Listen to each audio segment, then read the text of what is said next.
Hello everyone. आज हम kingdom Monera के बारे में स्टडी करेंगे। हम एनसीईआरटी का सेकंड चैप्टर जो है स्टार्ट किया हुआ है हमने। और हमने बायोलॉजिकल क्लासिफिकेशन की इंट्रोडक्शन दे दी है। टू किंगडम क्लासिफिकेशन हमने स्टडी कर लिया है।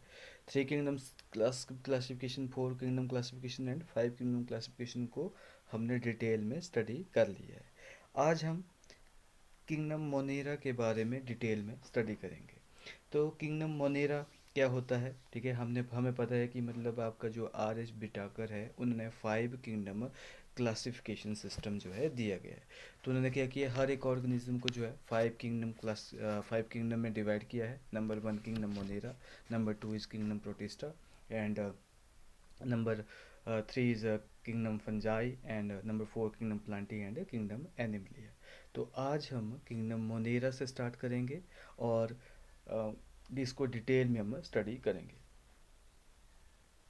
तो किंगडम मोनेरा, इसमें क्या है कि किंगडम मोनेरा जो है इसमें केवल और केवल जो है प्रोकैरियोटिक ऑर्गेनिज्म जो होते हैं आते हैं। हमें पता है कि इसमें मेजर कौन कौन से हैं। मेजर जो हैं इसमें आपके Archie bacteria and you bacteria जो है इसको हम ऐसे क्लासिफाई करते हैं। जैसे अगर देखा जाए तो हमने किंगडम मोनेरा को क्या किया है, अगर देखा जाए तो इसको दो भागों में हम क्या करते हैं, क्लासीफाई करते हैं। Number one is called as the archaebacteria, ठीक है, ये आर्की बैक्टीरिया है। And second one is called as eubacteria, ठीक है, second one is called as the eubacteria, ठीक है, यू बैक्टीरिया, जिसको हम क्या बोलते हैं, ट्रू बैक्टीरिया भी उसको हम बोलते हैं। तो अगर देखा जाए तो किंगडम मोनेरा को हमने दो भागों में डिवाइड किया है, ठीक है, आर्की बैक्टीरिया एंड जिसको हम एंशिएंट बैक्टीरिया भी बोलेंगे, और eubacteria that is called as the true bacteria. फिर आगे चल के हमने यू बैक्टीरिया को दो भागों में डिवाइड कर दिया है, बैक्टीरिया और साइनो बैक्टीरिया में। और कुछ भी और ऐसे डिवीजन है, जैसे माइकोप्लाज्मा हो गया, रिकेट्सिया हो गया, एक्टिनोमाइसिटीज़ भी हमारे किंगडम मोनेरा में ही आते हैं। लेकिन हम एनसीईआरटी के अकॉर्डिंग चले हुए हैं तो हम क्या करेंगे, जैसे किंगडम मोनेरा को एनसीईआरटी से ही स्टडी करेंगे। तो bacteria are the sole members of kingdom Monera, they are the most abundant microorganism. Bacteria जो होते हैं सब जगह पाए जाते हैं, they are cosmopolitan in nature, almost everywhere पाए जाते हैं। और हंड्रेड ऑफ बैक्टीरिया जो होते हैं हमारे हैंडफुल ऑफ सॉइल में क्या होते हैं, प्रेजेंट होते हैं। हंड्रेड्स ऑफ बैक्टीरिया जो होते हैं they are present in a handful of soil, ठीक है। और they also live in extreme habitat, जैसे कुछ ऐसे बैक्टीरिया होते हैं जो कि बहुत ही एक्सट्रीम हैबिटेट में क्या करते हैं, रिजाइड करते हैं। जैसे हॉट स्प्रिंग में रहने वाले बैक्टीरिया होते हैं, ठीक है, और डेजर्ट में भी रहते हैं, स्नो में, डीप ओशन में, जहाँ पे नॉर्मल लाइफ जो होती है वो क्या कर सकती है, रिजाइड नहीं कर सकती है। लेकिन नॉर्मल लाइफ पॉसिबल नहीं है, लेकिन ये बैक्टीरिया जो होते हैं ये सब जगह पाए जाते हैं। और लेकिन कुछ ऐसे बैक्टीरिया जो कि हमारे इंटेस्टाइन में भी रहते हैं, जैसे इस्चरिया कोलाई जो होता है एक ग्राम नेगेटिव बैक्टीरिया है, जो कि मतलब हमारे इंटेस्टाइन में क्या करता है, मतलब रिजाइड करता है। और ऐसे बहुत सारे बैक्टीरिया जो कि पैरासाइट भी होते हैं, जो कि बहुत सारे डिजीज़ होते हैं कॉज करते हैं। ये इसको हम डिटेल में स्टडी करेंगे, ठीक है, जब हम ह्यूमन हेल्थ एंड डिजीज़ वाला चैप्टर जो है क्लास +2 में उसको हम पढ़ेंगे, ठीक है। तो बैक्टीरिया जो है उनकी शेप के अकॉर्डिंग हमने क्या किया है, बैक्टीरिया को उनकी शेप के अकॉर्डिंग हमने क्या किया है, डिफरेंट भागों में डिवाइड किया है। ऐसे बैक्टीरिया जिनकी शेप स्फेरिकल होती है उनको हम क्या बोलेंगे, कोकस बोलते हैं, जैसे स्ट्रेप्टोकोकस हो गया।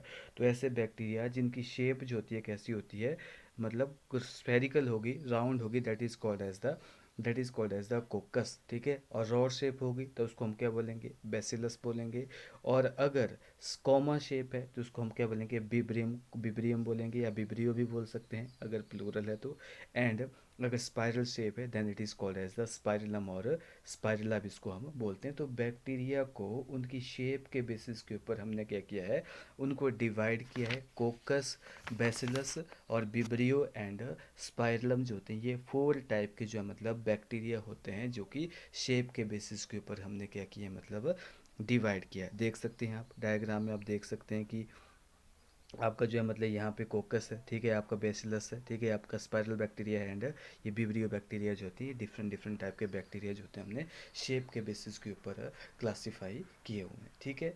उसके बाद दो द बैक्टीरियल स्ट्रक्चर जो होता है it is very very simple, ठीक है, और they are very complex in behaviour, लेकिन बिहेवियर इनका क्या होता है, बहुत ही कम्प्लेक्स होता है, ठीक है। Compare to many other organism as a group show the most extensive metabolic activity, ये शो करते हैं, they show most extensive metabolic activity. और सम ऑफ बैक्टीरिया जो होते हैं क्या होते हैं बेटा, ये ऑटोट्रॉपिक होते हैं, क्या होते हैं, ऑटोट्रॉपिक होते हैं, यानी कि अपना फूड जो होते हैं ये खुद प्रिपेयर कर सकते हैं, ठीक है। जैसे बहुत सारे हम आपके ब्लू ग्रीन एल्गे है या साइनोबैक्टीरिया जो होते हैं उनके पास क्या होता है कि क्लोरोफिल लाइक स्ट्रक्चर्स होते हैं, क्रोमेटोफोर्स प्रेजेंट होते हैं, जिसके थ्रू क्या करते हैं वो फोटोसिंथेसिस करते हैं, तो they synthesize their own food from inorganic substrate.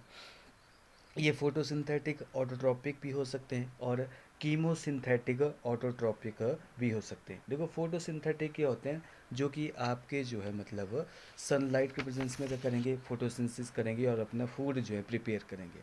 Chemosynthetic क्या होते हैं कि ऐसे बैक्टीरिया जो क्या करते हैं, केमिकल का ब्रेक डाउन करते हैं, केमिकल का ब्रेक डाउन करेंगे, और जैसे ही केमिकल ब्रेक होगा तो एनर्जी रिलीज होती है, और उस एनर्जी रिलीज से क्या करते हैं, उस एनर्जी से अपना फूड प्रिपेयर करते हैं, that is called as the chemoautotrophic bacteria. ऐसे बहुत सारे हैं, हम पढ़ेंगे इनको डिटेल में जब हम प्लांट फिजियोलॉजी को पढ़ेंगे। जैसे नाइट्रीफाइंग बैक्टीरिया हो गया आपका, नाइट्रोसोमोनास एंड नाइट्रोकोकस हो गया, सल्फर ऑक्सीडाइजिंग बैक्टीरिया हो गया, ठीक है, या बहुत सारे आयरन बैक्टीरिया हो गए, ये सारे मतलब क्या है, ये कीमो सिंथेटिक या कीमो ऑटोट्रॉपिक बैक्टीरिया होते हैं, ठीक है।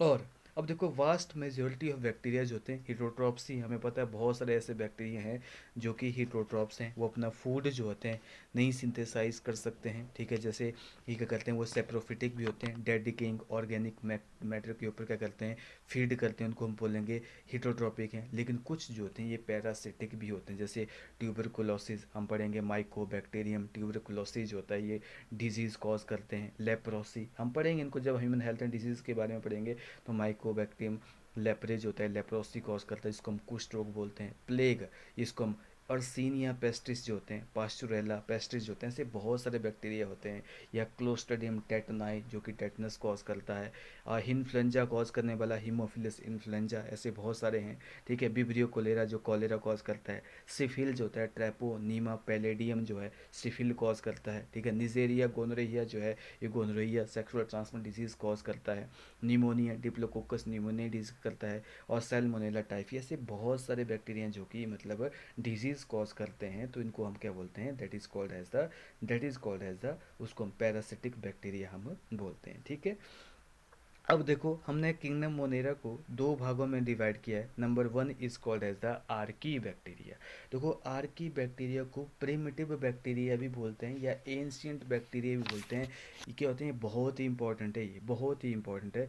दीज बैक्टीरिया बहुत ही स्पेशल हैं since they live in some of the most harsh habitat such as extreme salty area में, ठीक है। ये जो होते हैं ऐसे बैक्टीरिया जो कि बहुत ही मतलब क्या करते हैं कि आपके एक्सट्रीम हैबिटेट में क्या करते हैं, रिजाइड करते हैं। जैसे ऐसे बैक्टीरिया जो कि मतलब आपके एक्सट्रीम सॉल्टी एरिया में रह रहे हैं, तो उनको हम क्या बोलेंगे, हेलोफाइल्स बोलेंगे, ठीक है, हेलोफाइल्स। देखो नॉर्मल जो है मतलब हम सॉल्ट एरिया में रिजाइड नहीं कर सकते, ठीक है, हमें जो मतलब बहुत सारी ऑस्मोटिक प्रॉब्लम वहाँ पे क्रिएट हो जाएंगी, लेकिन ऐसे बैक्टीरिया जो कि एक्सट्रीम सॉल्टी एरिया में क्या कर रहे हैं, मतलब रिजाइड करें, उनको हम क्या बोलेंगे, हेलोफाइल्स बोलेंगे, ठीक है। और कुछ ऐसे बैक्टीरिया हैं जिसमें आपके जैसे हेलोफाइल्स का एग्जांपल हो गया हेलो बैक्टीरियम एंड हेलोकोकस, भाई ये कुछ नहीं ईजी है, हेलो बैक्टीरियम, ठीक है, हेलो बैक्टीरियम और हेलोकोकस, ठीक है। सिंपल बात है कि यह ऐसे बैक्टीरियम है जो कि मतलब एक्सट्रीम जो है आपके जो है मतलब ये सॉल्टी एरिया में जो है मतलब रिजाइड करते हैं, ये हेलो बैक्टीरियम और हेलोकोकस जो मतलब ऐसे एग्जाम्पल है, ये भी आपने याद रखना है। उसके बाद हॉट स्प्रिंग, ऐसे बैक्टीरिया जो कि मतलब ऐसी जगह पे रहते हैं जहाँ पे बहुत ही ज़्यादा हाई टेम्परेचर है, और ठीक है, और बहुत ही ज़्यादा बहुत ही कम पीएच है, ठीक है, लो पीएच के ऊपर, यानी कि एसिडिक कंडीशन में हाई टेम्परेचर में रह रहे हैं, तो उसको हम क्या बोलेंगे, थर्मो एसिडोफाइल्स बोलेंगे, यानी कि हाई टेम्परेचर और एसिडिक कंडीशन में रिजाइड करने वाले बैक्टीरिया। जैसे थर्मोप्रोटियस हो गया, थर्मोप्लाज्मा हो गया, ठीक है, थर्मोप्रोटियस और थर्मोप्लाज्मा जो इसमें एग्जाम्पल आते हैं, थर्मो प्रोटियस एंड थर्मोप्लाज्मा, ठीक है, ये थर्मोप्रोटियस और थर्मोप्लाज्मा जो है मतलब आपके दो एग्जाम्पल है, ये किस में, ये आपके जो है मतलब थर्मो एसिडोफाइल्स का एग्जांपल है, यानी कि ऐसे बैक्टीरिया जो कि मतलब हाई टेम्परेचर और लो पीएच की कंडीशन में क्या करते हैं, रिजाइड करते हैं, उनको हम क्या बोलते हैं, थर्मो एसिडोफिल्स बोलते हैं। और ऐसे बैक्टीरिया जो कि मार्शी एरिया में रहते हैं, जैसे जहाँ पे मार्शी ज़्यादा एरिया है, ठीक है, दलदल वाले में, इसको मिथेनोजेंस बोलते हैं, ठीक है। और ये भी क्या होते हैं, ये एनारोबिक होते हैं और ये क्या करते हैं, मीथेन गैस रिलीज करते हैं, ठीक है। और मिथेनोबैक्टीरियम और मिथेनो कोकस इसमें एग्जाम्पल आ जाते हैं। तो बोलने का मतलब क्या है कि आर्की बैक्टीरिया क्या है, ये स्पेशल टाइप के बैक्टीरिया हैं, ये स्पेशल टाइप के बैक्टीरिया हैं जो जो मतलब आपके कहाँ रहते हैं, बहुत ही एक्सट्रीम हैबिटेट में, जो है मोस्ट हार्श हैबिटेट में रहते हैं। तीन टाइप के होते हैं, मिथेनोजेंस जो कि एनारोबिक होते हैं, ठीक है। और ये क्या करते हैं, मीथेन जो है रिलीज़ करते हैं, मिथेनो कोकस और मिथेनोबैक्टीरियम इसमें एग्जांपल आ गया, ठीक है। थर्मो एसिडोफिल्स जैसे बैक्टीरिया जो कि हाई टेम्परेचर और लो पीएच के ऊपर रिजाइड करते हैं, थर्मोप्रोटियस और थर्मोबैक्टीरियम इसका एग्जांपल आ गया। और हेलोफाइल्स होते हैं जो कि एक्सट्रीम सॉल्ट एरिया में रहते हैं, उसको हम क्या बोलते हैं, हेलोफाइल्स बोलते हैं, जैसे हेलो बैक्टीरियम और हेलो कोकस जो इसमें एग्जाम्पल आ जाते हैं। देखो अब इनके पास ऐसी कौन सी प्रॉपर्टी होती है जो कि इनको ऐसी कंडीशन में रिजाइड करने में बहुत ही इम्पोर्टेंट रोल प्ले करती है। तो इसमें क्या है, क्योंकि इनमें देखो आर्की बैक्टीरिया जो होती है नॉर्मल बैक्टीरिया से क्या होते हैं, डिफर करते हैं in their cell wall structure. इनका सेल वॉल जो होती है जो है इनकी डिफरेंट होती है as comparison to normal bacteria. And ऐसे बहुत दिस फीचर जो होता है responsible for survival in extreme condition. Cell wall में क्या होती है, इसमें स्ट्रक्चर बहुत ही एडवांस होता है, ठीक है। इनके बैक्टीरिया में, इनकी सेल वॉल में जो है मतलब पेप्टिडोग्लाइकन जो होती है एब्सेंट होती है। हमें पता है कि जो नॉर्मल बैक्टीरिया होता है उसकी सेल वॉल जो होती है किसकी बनी होती है, पेप्टिडोग्लाइकन की बनी होती है।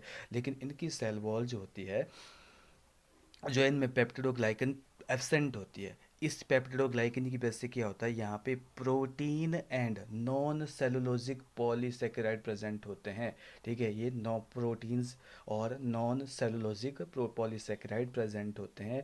और मिथेनोजेंस क्या होते हैं, देखो they are present in the gut of several ruminant animals such as cow and buffalo, and they are responsible for production of methane biogas from the Dang of the animals, ठीक है। जब हम biogas production पढ़ेंगे आपके जो next class वाले chapters में, ठीक है, तो वहाँ पे हम बायोगैस प्रोडक्शन के बारे में भी स्टडी करेंगे तो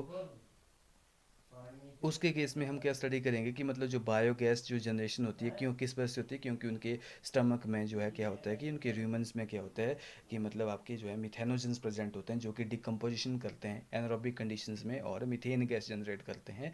तो ये मिथेनोजेंस होते हैं, ये गट ऑफ र्यूमिनेंट एनिमल्स में, जो र्यूमिनेंट एनिमल्स के जो है मतलब प्रेजेंट होते हैं काऊ में, बुफेलो में, और responsible for production of methane and methane gas जो है biogas gas from dung of this animals, ठीक है।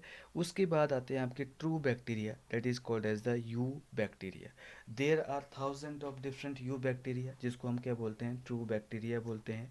इनमें क्या होता है, एक रिजिड सेल वॉल जो होती है प्रेजेंट होती है। इनमें क्या होती है, रिजिड सेल वॉल जो होती है वो प्रेजेंट होती है, वेरी वेरी इंपॉर्टेंट। और सेल वॉल किसकी बनी होती है, पेप्टिडोग्लाइकन की बनी होती है। अगर ये मोटाइल हैं तो आप जब इनके पास क्या होगा, फ्लैजिला भी प्रेजेंट होता है। और साइनो बैक्टीरिया जो है इन यू बैक्टीरिया में, जिनको हम ब्लू ग्रीन एल्गे भी बोलते हैं, उनके पास क्या होता है, क्लोरोफिल ए होता है। क्लोरोफिल ए होता है जो कि जैसा कि ग्रीन प्लांट में जो पिगमेंट होता है वैसे ही पिगमेंट इनमें भी प्रेजेंट होता है, ठीक है। तो ये फोटोसिंथेटिक ऑटोट्रॉप्स होते हैं। और ये भी आपने याद रखना है कि क्लोरोफिल ए जो है that is called as the universal pigment. ये लोअर प्लांट से लेके हायर प्लांट में सब में प्रेजेंट होता है। इवन हमारे ब्लू ग्रीन एल्गे यानी कि साइनोबैक्टीरिया में भी क्या होता है, क्लोरोफिल ए जो है प्रेजेंट होता है। साइनोबैक्टीरिया जो होते हैं ये यूनिसेलर भी हो सकते हैं, क्लोनियल भी हो सकते हैं, ठीक है, क्लोनी की फॉर्म में भी होते हैं। और फिलामेंटस भी हो सकते हैं, ठीक है। फिलामेंट जब एक सेल को जो है when cell are place one above another that is called as a filament, ठीक है। फिलामेंट की फॉर्म में भी हो सकते हैं, यूनिसेलर भी हो सकते हैं, क्लोनी की फॉर्म में भी हो सकते हैं, ठीक है। फ्रेश वाटर भी हो सकते हैं, मेरीन भी हो सकते हैं, टेरेस्ट्रियल भी हो सकते हैं। और आप देख सकते हैं कि कॉलोनी जो होती है that is surrounded by the gelatinous या म्यूसिलेजिनियस शीट के द्वारा क्या की जाती है, वो सराउंड की जाती है। जैसे आप देख सकते हैं यहाँ पे, ठीक है, यहाँ पे जो है इनकी जो कॉलोनी है that is surrounded by the mucilaginous sheet के द्वारा जो होती है सराउंड की जाती है, ठीक है। The colony are generally surrounded by the gelatinous sheet और दे ऑफन फॉर्म ब्लूम यानी कि flower in the polluted water body. जैसे कई बार आपने देखा होगा जो स्टैगनेंट वाटर होता है, जो रुका हुआ पानी होता है, उसके ऊपर क्या होता है कि बहुत सारे ब्लूम बन जाते हैं येलो कलर के, ग्रीन कलर के, तो उसको हम वाटर ब्लूम बोलते हैं। और वाटर ब्लूम कौन बनाता है, आपके साइनोबैक्टीरिया बनाते हैं। ये भी आपका नीट के लिए बहुत इंपॉर्टेंट क्वेश्चन हो जाता है। सम ऑफ दीज ऑर्गेनिज्म जो होते हैं ये अपने एटमॉस्फेरिक नाइट्रोजन को फिक्स करते हैं। क्यों? क्योंकि इनके पास एक स्पेशलाइज्ड सेल होते हैं, उनको हम क्या बोलते हैं, हेटेरोसिस्ट बोलते हैं। देखो नॉर्मल क्या है, जैसे आपके यहाँ पे सेल दे रखे हैं, ये जो सेल है, ठीक है, ये सारे सेल्स के हैं, ये फिलामेंटस दे रखे हैं, लेकिन इनमें कुछ सेल्स हैं, इनमें कुछ सेल्स के होते हैं स्पेशलाइज्ड सेल होते हैं, ठीक है, इनमें कुछ सेल्स के होते हैं ये स्पेशलाइज्ड सेल होते हैं, ठीक है। अगर इसको अगर देखें हम, ठीक है, तो इसमें क्या होती है, स्पेशलाइज्ड सेल्स होते हैं। इन सेल्स को हम क्या बोलते हैं, अगर इस सेल्स को मैं ऐसे रिप्रेजेंट करूँ तो इन सेल्स को हम क्या बोलते हैं, हीट्रोसिस्ट बोलते हैं। और इस सेल्स के पास क्या होता है, एक एंजाइम होता है, उसको हम बोलते हैं नाइट्रोजिनेज एंजाइम, जो क्या करता है, इसके अंदर नाइट्रोजन को किस में चेंज करता है, वो अमोनिया में चेंज करता है। हैंस दीज सेल्स होते हैं they help in the nitrogen fixation.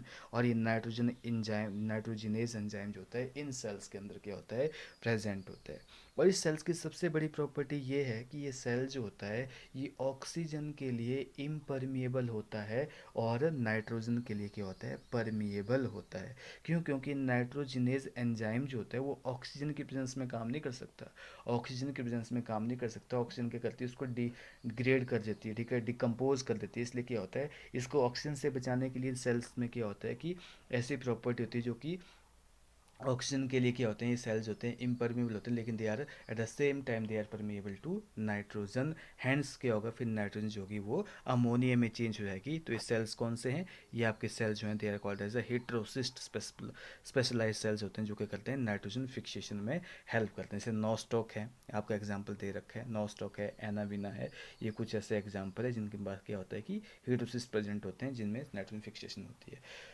उसके बाद कीमोसिंथेटिक ऑटोट्रॉपिक बैक्टीरिया, ऐसे बैक्टीरिया होते हैं जो कि इनऑर्गेनिक सब्सटेंस यानी कि केमिकल्स का क्या करते हैं, ब्रेक डाउन करते हैं, और जो एनर्जी रिलीज होगी उससे क्या करेंगे, अपना फूड प्रिपेयर करेंगे। दैट इज़ हम पढ़ेंगे इसको नाइट्रोजन फिक्सेशन में, जैसे नाइट्रेट, नाइट्राइट, अमोनिया, इसमें एनर्जी रिलीज होती है और एनर्जी जो उसका यूज़ किया जाता है एडीपी प्रोडक्शन में।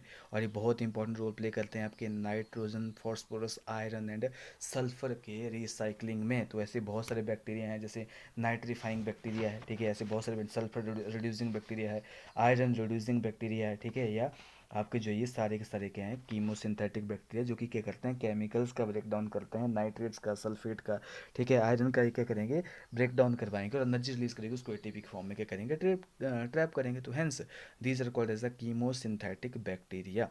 उसके बाद क्या होते हैं, ऐसे बहुत सारे बैक्टीरिया हैं जो कि हेट्रोट्रॉपिक बैक्टीरिया होते हैं, are the most abundant in nature, ठीक है, they majority are important decomposer हैं। ऑब्वियसली हमारी डिकम्पोजिशन जब प्रोसेस होती है, क्या होती है डिकम्पोजिशन, क्या होती है, जब हमारे कम्प्लेक्स और ऑर्गेनिक सब्सटेंस होते हैं they are changed into carbon dioxide and water, ठीक है, उनको ब्रेक डाउन किया जाता है सिंपलर फॉर्म में, that is called as the in absence of oxygen, that is called as decomposition. और इसमें दो इंपॉर्टेंट रोल प्ले करते हैं डिकम्पोजिशन जो होती है उसमें। सबसे इंपॉर्टेंट चीज़ है कि वहाँ पे टेम्परेचर कैसा होना चाहिए, हाई होना चाहिए, ठीक है, और मॉइस्चर भी हाई होना चाहिए। जैसे तो डिकम्पोजिशन जो होती है इसमें दो इंपॉर्टेंट ऑर्गेनिजम्स होते हैं, इंपॉर्टेंट रोल प्ले करते हैं। जैसे आपका एक हो गई फंजाई और दूसरे हो गए बैक्टीरिया। तो फंजाई एंड बैक्टीरिया जो होते हैं ये इंपॉर्टेंट डिकम्पोजर हैं। तो इसलिए क्या है कि हमारे हेटरोट्रॉपिक बैक्टीरिया जो होते हैं, जो सेप्रोफिटिक होते हैं, ठीक है, वो क्या डिकम्पोजर भी होते हैं। और ऐसे बहुत सारे हमारे जो हैं बैक्टीरिया हैं जो कि हमें डिजीज़ कॉज करते हैं। जैसे मैंने आपको बताया कि टाइफाइड कॉज करेंगे, कॉलेरा कॉज करेंगे, ठीक है, प्लेग कॉज करेंगे, ठीक है, निजेरिया, गोनोरिया कॉज करेंगे। ऐसे बहुत सारे डिजीज़ कॉज करेंगे जिसको हम डिटेल में स्टडी करेंगे जब हम नेक्स्ट क्लास के बारे में स्टडी करेंगे, ठीक है। और they are helpful in making curd from milk. Obviously lactobacillus bacteria जो है, लैक्टोबैसिलस बैक्टीरिया क्या करेगा, लैक्टो शुगर को, लैक्टो शुगर है, प्रोटीन ही है, आपने याद रखना कि लैक्टो जो है क्या होता है, कई बार बच्चे लैक्टोज को प्रोटीन मान लेते हैं, मिल्क में जो प्रोटीन होती है उसका नाम है केजिन, लेकिन लैक्टोज जो है वो क्या है, शुगर है, ठीक है। तो लैक्टोज को किस में चेंज करते हैं, लैक्टिक एसिड में चेंज करते हैं, और लैक्टिक एसिड क्या करेगा, मिल्क को कोगुलेट करेगा, उसको कर्ड में चेंज करेगा। तो लैक्टोबैसिलस जो होते हैं इंपॉर्टेंट रोल प्ले करते हैं इन कर्ड फॉर्मेशन में, एंटीबॉडीज़ बनाने में, ठीक है। ऐसे बहुत सारे बैक्टीरिया हैं जो कि मतलब एंटीबायोटिक या आपकी जो मतलब एंटीबायोटिक बनाने में यूज़ किया जाता है, एंटीबॉडीज़ नहीं, एंटीबॉडी जैसे स्ट्रेप्टोमाइसिन, क्लोरोपेनिकोल, टेट्रासाइक्लिन वगैरह से बहुत सारी एंटीबायोटिक बनती हैं, ठीक है। उसके बाद नाइट्रोजन फिक्सेशन में भी इंपॉर्टेंट रोल प्ले करते हैं राइजोबियम बैक्टीरिया, ऐसे बहुत इंपॉर्टेंट है राइजोबियम बैक्टीरिया, हम पढ़ेंगे डिटेल में नाइट्रोजन फिक्सेशन कैसी होती है, fixing nitrogen bacteria in legume roots में। और सम जो होते हैं ये हमें डैमेज कॉज करते हैं ह्यूमन बींग्स को, ठीक है। ऑब्वियसली डिजीज कॉज करते हैं क्रॉप्स, फार्म एनिमल्स को एंड पेट्स को, जैसे कोलेरा है, किसके द्वारा कॉज किया था है, बिब्रियो कोलेरा। टाइफाइड जो होता है सैल्मोनेला टाइफी, टेटनस, क्लोस्ट्रीडियम जो है टेटनाई जो है बैक्टीरिया के द्वारा कॉज किया जाता है। और सबसे इंपॉर्टेंट आपका कई बार क्वेश्चन आता है सिट्रस कैंकर जो है इसको कौन कॉज करता है, इसको करता है जेंथोमोनास, जेंथोमोनास सिट्राई जो है इसको कॉज करता है, जेंथोमोनास सिट्राई, ठीक है। ये क्या है, बैक्टीरिया है जो क्या करता है सिट्रस कैंकर जो है ये कॉज करता है, सिट्रस के ऊपर डार्क स्पॉट बन जाते हैं उसके लीफ के ऊपर या फ्रूट के ऊपर, तो क्या उसको कौन कॉज करता है, सिट्रस कैंकर को कौन कॉज कर रहा है, दैट इज जेंथोमोनास सिट्राइज होता है। ये डिजीज़ कॉज करता है, ये वेल नॉन डिजीज़ कॉज करते हैं ह्यूमंस को भी और प्लांट को भी, ठीक है। बैक्टीरिया जो होते हैं बेटा देखो, रिप्रोडक्शन जो होती है वो दो टाइप की होती है, एक होती है सेक्सुअल प्रोडक्शन, एक होती है असेक्सुअल। तो बैक्टीरिया जो होता है मेनली जो होता है वो सेक्सुअल असेक्सुअल प्रोडक्शन से ही डिवाइड करता है। Bacteria reproduce mainly by fission, some time जब अनफेवरेबल कंडीशंस आती है तो उसमें स्पोर फॉर्मेशन भी होती है, ना कि जो स्पोर फॉर्मेशन जो होती है बैक्टीरिया में वो कैसे होती है आपकी, वो आपकी क्या बोलते हैं अनफेवरेबल कंडीशंस में ही होती है, अनफेवरेबल कंडीशन में भी होती है। They also reproduce by sort, देखो यहाँ पे क्या होता है कि नॉर्मली क्या होता है कि जो सेक्सुअल प्रोडक्शंस होती है वो क्या होती है कि इसमें गैमीट बनते हैं, गैमीट फ्यूज़ करते हैं, लेकिन यहाँ पे ऐसा कुछ नहीं होता है। इसमें एक टाइप की जो है sort of sexual production present होती है, जैसे इसमें तीन टाइप है जिसमें डीएनए का आदान प्रदान होता है, बाकी कुछ नहीं होता है। एक बैक्टीरिया से डीएनए दूसरे बैक्टीरिया में क्या करेगा, डीएनए जाएगा। अगर एक बैक्टीरिया दूसरे बैक्टीरिया से डीएनए खुद ग्रहण कर रहा है, खुद गेन कर रहा है, उसको बोलेंगे हम ट्रांसफॉर्मेशन। अगर वो आउटसाइड एनवायरनमेंट से क्या कर रहा है, डीएनए को गेन कर रहा है, that is called as the transformation. अगर वो क्या कर रहा है कि एक वायरस के थ्रू जो होता है डीएनए जो है एक बैक्टीरिया का दूसरे बैक्टीरिया में ट्रांसफर हो रहा है तो उसको हम क्या बोलेंगे, ट्रांसडक्शन बोलेंगे।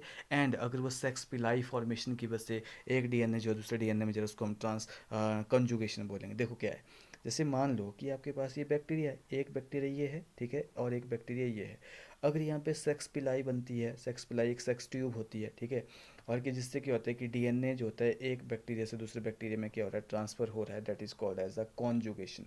क्या बोलते हैं उसको हम, कॉन्जुगेशन बोलते हैं, कॉन्जुगेशन उसको हम बोलते हैं, ठीक है, ऐसे आप समझ सकते हो, ठीक है, कॉन्जुगेशन उसको हम बोलते हैं।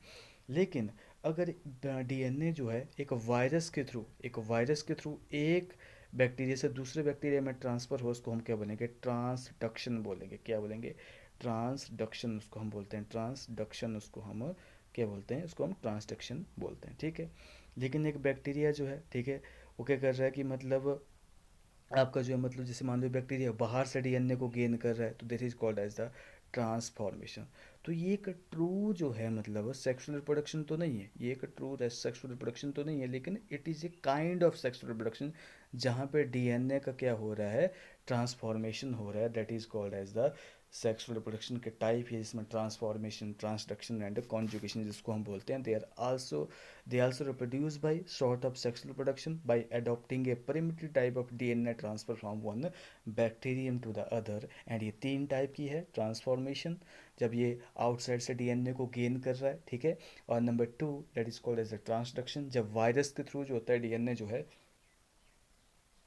एक बैक्टीरिया से दूसरे बैक्टीरिया में क्या हो रहा है, ट्रांसफ़र हो रहा है। और number three is called as a sex pili जो है, ठीक है, सेक्स पिलाई यानी कि आपके जो यहाँ पे सेक्स पिलाई जो प्रेजेंट होते हैं बैक्टीरिया में, तो उसमें क्या होता है कॉन्जुगेशन ट्यूब बनती है, बैक्टीरिया जो होता है कॉन्जुगेशन ट्यूब के थ्रू क्या करता है वो एक डीएनए को दूसरे बैक्टीरिया में सेंड करता है, that is called as a conjugation.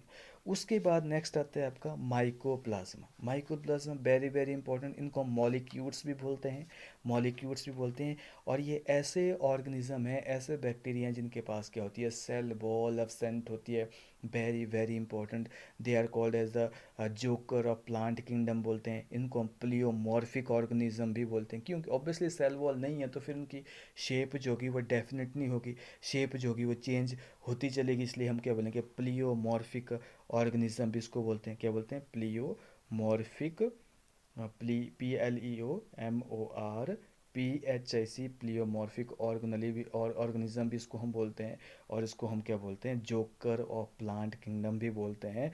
क्यों? क्योंकि इसके पास सेल वॉल नहीं है और they are the smallest living cell, smallest living cell है, ठीक है, और non and can survive without oxygen. वैसे तो ऑक्सीजन मिलेगी तो वो सर्वाइव करते हैं, लेकिन ऑक्सीजन नहीं भी है तब भी ये क्या करते हैं, ये सर्वाइव कर सकते हैं, कर सकते हैं, याद रखना, ये सर्वाइव ऑक्सीजन की एब्सेंस में भी ये सर्वाइव कर सकते हैं, जैसे आपने पीपीएलओ के बारे में पढ़ा होगा, ठीक है। और ये से बहुत सारे डिजीज़ जो होते हैं ये प्लांट को और एनिमल्स को जो है मतलब डिजीज़ कॉज करते हैं, जैसे निमोनिया आपने सुना ही है, ठीक है। निमोनिया जो होता है, आप किस में आपने सुना ही है कि माइकोप्लाज्मा जो होता है प्लूरो निमोनिया जो है कॉज करता है कऊ में, ठीक है। प्लूरो लंग्स के लिए, लंग्स में जो होती है अफेक्ट होते हैं इसमें, प्लूरो मतलब लंग्स, ठीक है। प्लूरो निमोनिया कॉज करता है, तब इसको पीपीएलओ भी बोला जाता है, इनमें पीपीएलओ भी आते हैं। और साथ में जो है ये प्लांट में भी डिजीज़ कॉज करता है, जैसे little leaf disease in brinjal और witches broom in plant वगैरह में डिजीज़ कॉज होते हैं। तो little leaf disease in brinjal और विच इज़ ब्रूम, ठीक है, ये ऐसे डिजीज़ होते हैं जो कि प्लांट में जो होते हैं, little leaf disease in brinjal, ठीक है, डिजीज़ इन ब्रिंजल और विच इज़ ब्रूम, ठीक है। ये आपका विच इज़ ब्रूम जो है एक अलग टाइप का डिजीज़ है जो भी प्लांट में जो है कॉज किया जाता है बाई माइकोप्लाज्मा। तो ये था आपका बैक्टीरिया के बारे में। मैंने आपको क्या बताया कि बैक्टीरिया को हम दो भागों में डिवाइड करते हैं। Number one is called as a archaebacteria और second one is called as a eubacteria. Eubacteria को हमने आगे जाके बहुत जगह दो भागों में डिवाइड किया, जैसे आपका जो मतलब ट्रू बैक्टीरिया एंड आपका साइनो बैक्टीरिया, ठीक है, बैक्टीरिया और साइनो बैक्टीरिया। उसके बाद भी और भी ऐसे ऑर्गेनिज्म आते हैं जैसे रिकेट्सिया, आपका जो मतलब माइकोप्लाज्मा, ठीक है, ये सारे मोनेरा किंगडम में ही आते हैं, लेकिन हमने केवल दो डिवीज़न में ही डिटेल में स्टडी कर लें, ठीक है। तो ये आपने याद रखना है, ठीक है। उसके बाद ये किंगडम मोनेरा जो है, इसका जो है इकोलॉजिकल इंपॉर्टेंस ये है कि बहुत सारे बैक्टीरिया जो होते हैं वो जो है मतलब फोटोसिंथेटिक होते हैं, कुछ कीमोसिंथेटिक होते हैं, कुछ आपके जो है मतलब सेप्रोफाइट होते हैं, कुछ डिकम्पोजर होते हैं और कुछ क्या होते हैं, पैरासिटिक होते हैं। ये आपने डिटेल में स्टडी करना है, ठीक है। तो ये सारा का सारा क्या है, किंगडम मोनेरा। अब हम स्टार्ट करेंगे किंगडम प्रोटिस्टा के बारे में, ठीक है, किस किंगडम प्रोटिस्टा के बारे में हम स्टडी करेंगे।